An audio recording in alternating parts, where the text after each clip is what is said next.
इस वीडियो की शुरुआत करते हैं हम एक सवाल से। जब हम कुछ भी मार्केट से लाते हैं, अगर हम उसे ज्यादा से ज्यादा काम में ले सके और उसकी ज्यादा वैल्यू निकाल सके, तो वो अच्छा है या गलत?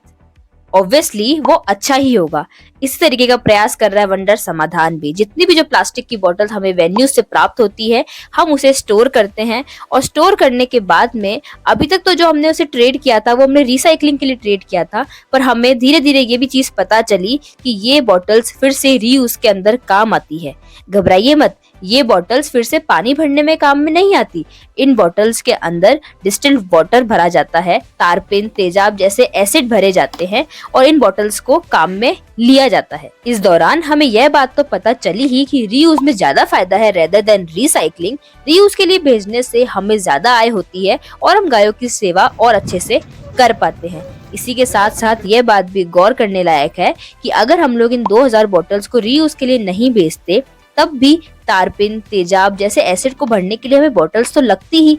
तब वो बॉटल्स फिर से इंडस्ट्रीज के अंदर बनती, फिर से उसमें लैंड, मशीनरी, लेबर, हर एक चीज लगती और वो बॉटल बनके तैयार होती। ये बॉटल्स अलग अलग वेरिएंट्स में रीयूज के लिए जाती है। 200 ml की, 250 ml की, 500 ml की और 1 लीटर की बॉटल्स भी सभी बॉटल्स ट्रेड होती है और रीयूज के लिए जाती है। हमें बहुत से लोकल लोग किशनगढ़ के अंदर भी मिले हैं जिन तक हम ये बॉटल्स पहुंचा रहे हैं। इन बॉटल्स को रीयूज के लिए भेजने से हमने भारत के संसाधनों को तो बचाया ही है, इसी के साथ साथ हमने बहुत सी एनर्जी को भी सेव करा है। अब देखिए, ये बॉटल जो सबके लिए वेस्ट थी, इसी बॉटल से भारत के संसाधन भी बचे हैं, इसी बॉटल से गाय की सेवा भी हुई है, इसी बॉटल से धरती की सेवा भी हुई है। यही प्रयास वंडर समाधान कर रहा है। आप सभी का सहयोग हमारे लिए बहुत महत्वपूर्ण है। आप सभी लोग हमारी बात को समझते हैं, इसके लिए आपका बहुत बहुत धन्यवाद। अगर आपको हमारी ये बात अच्छी लगती है तो आप इस बात को बहुत से लोगों तक पहुंचाएं, ताकि हम लोग यह काम और अच्छे से कर सके। आप सभी का बहुत बहुत धन्यवाद।